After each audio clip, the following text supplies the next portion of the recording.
Aaron, you knew Valdez was going to be tough coming in, but how was he able to keep the bats quiet tonight? You know, I thought early on we had some good at bats against him. Even that first inning when he went 1-2-3, I thought Bader had a good at bat. Judge got into a good count, smoked the ball to center. You know, I think a little bit similar to Verlander. I thought he got into a really good rhythm there, and you know, kind of the middle innings, and really started landing his curveball exactly how he wanted to go with his sinker.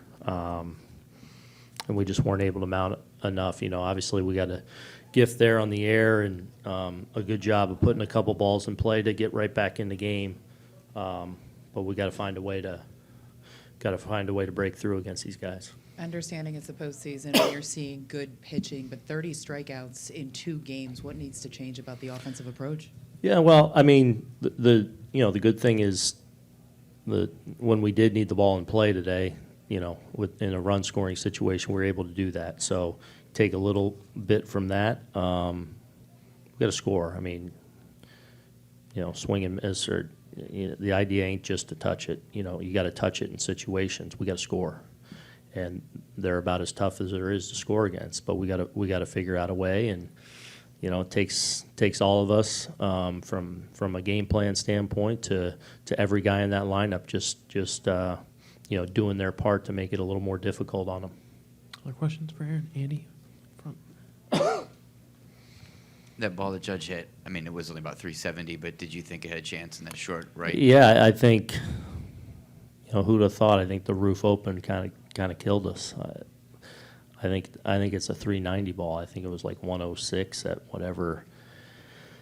And when I went out to take Sevy out, we noticed it a lot with Tucker's ball. You know, the base hit he got to right, it kind of looked like it just went and stopped. And then I think Judgy's a homer all the time.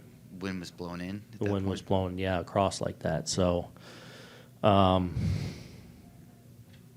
I didn't think like he smoked it like no doubter, but it felt like his homers to right. Other questions for Aaron? Dan, to your right, Aaron. The pitch Severino made to Bregman there, is it just one bad pitch, or did you? Yeah, I don't. You know, I tip your cap a little bit too. I don't think he got it up as much as he wanted to. He got it to the edge though, and out. You know, he just kind of cut it off a little bit. You know, he probably got it off the end a little bit because he kind of raced to it because he did get it to the corner. I think he just wanted a little more up. Joel, to your right, Aaron. Aaron, in a lot of ways now, your season comes down to the guys who've been your 2 best starters this year at home on full rest. What do you think about that? Yeah, we just got to go home and get one, and then, you know, it starts with that. You know, feel great. I mean, that's the thing.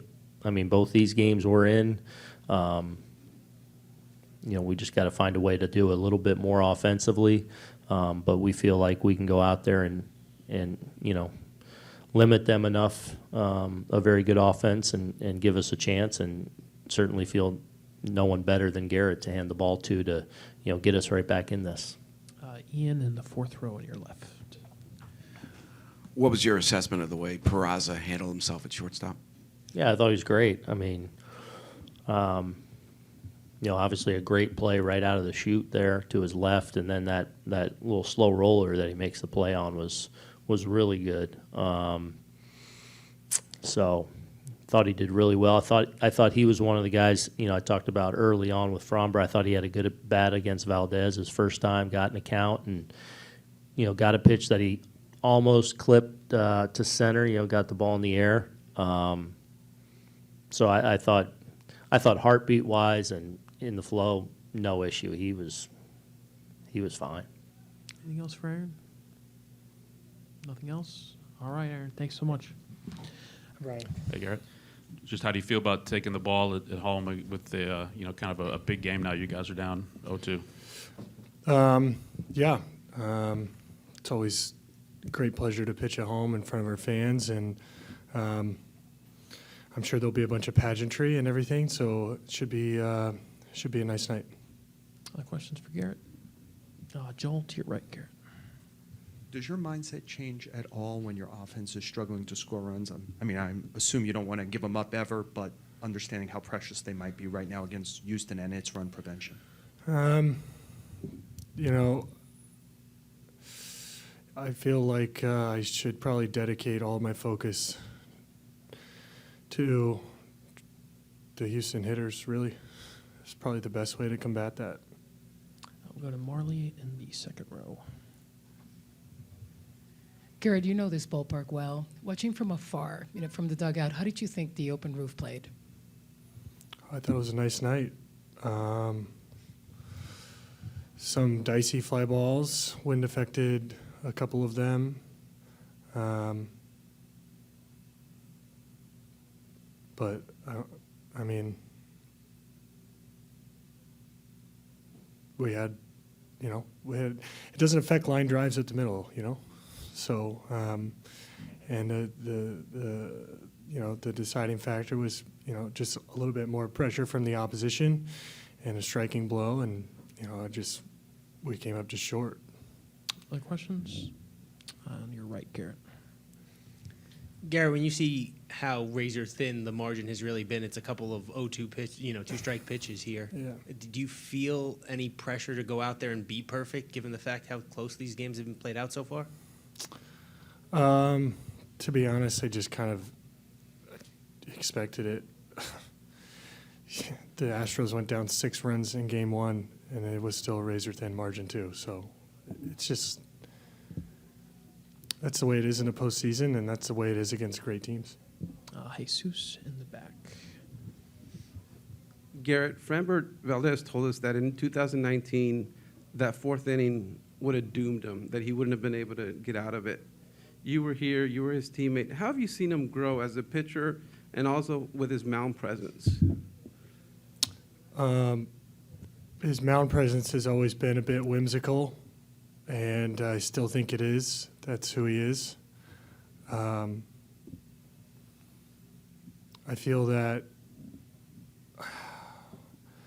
it's hard. The numbers speak for themselves. Obviously, there's been a lot of improvement. It's hard for me to answer that question specifically because I haven't seen him pitch quite as much as you guys were, or enough to really answer that question thoroughly. But certainly, the body of work speaks for itself, and he, trusts his teammates, trusts his defense, and continues to make pitches in big spots. That's certainly what he did tonight. So, Other questions for Gerrit? Joel? With the historic implication that if you guys don't win Game 3, you probably will not win this series, do you carry implication into a game like that as encouragement, trying to find some fuel from it, or do you want to ignore it at 100%? You asked me a similar question last series, and just like the answer is, regardless if it's 2-0, or if it's 1-1, or it's 0-2, it can't affect the way I go about my business. We all have a job to do. We play each and every game in and of itself, play each and every pitch within each and every game until there's no more pitches to play, win or lose. So, and I alluded to it earlier, like the club that's opposing us, certainly any club demands as much focus as you possibly can put into trying to execute your game plan and your pitches in order to be successful. So the rest of the stuff is irrelevant. A couple last ones for Gerrit in the third row here. Gerrit, just what do you expect from the crowd going back home in the Bronx? Yeah, we're excited to see them. It was really special for us to win Game 5 and win it in front of them, and that was my first experience. Fully hot in the bullpen. I got showered with beer and hit in the head with French fries as we got the last out, and there's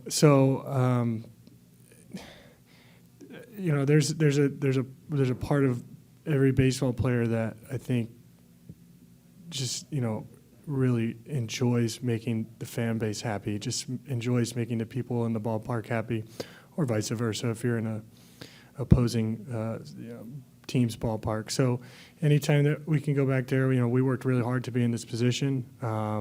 We worked really hard to get to the division series, so we're excited to celebrate that hard work at the beginning of the game with the fans, and excited to get after baseball. We just get another opportunity to play, which is what we love to do. I'll finish up in the first row here. Garrett, obviously you played with a lot of these guys. You faced many of them as well since you've been in New York, and you've obviously watched these two games. Is there anything in particular about their approach offensively you find as a big challenge or the big challenge facing them? It's tough to narrow it down to one thing.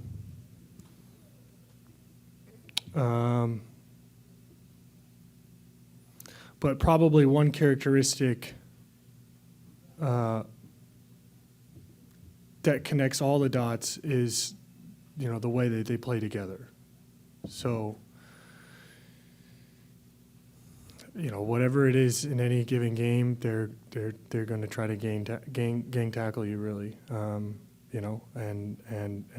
play to the whistle blows, like what they would say in the NFL or something like that. It's just very team-oriented mentality, and I feel that that's probably a commonality amongst any good teams or any teams that are getting this deep in the postseason. But certainly, it's just at another level of familiarity with them, with the type of veterans and the type of players that they've had in all these big situations over all the years. So that's what got them to the level that they were at, and it's what sustained them probably.